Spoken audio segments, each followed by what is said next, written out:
So ito na nga guys, this is my lunch for today dahil nga naka-low carbs tayo at ubos na yung aking gamot, tapos na yung aking antibiotic.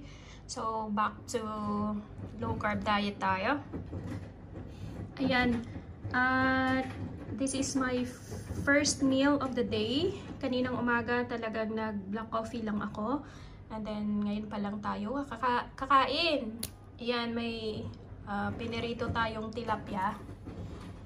Tsaka ampalaya na may itlog. Dalawang itlog yung nilagay ko at ito yung ating panghimagas. Meron tayong isang kiwi. Of course, dahil Pilipino tayo, hindi nawawala yung sausawan pag merong mga isda, lalo pa kung pinirito or di kaya yung mga sinugba. Ayan. So samahan nyo ako guys. This is my lunch.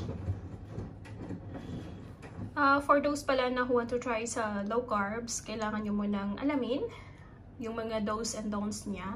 Kasi marami talaga yung mga do's and don'ts.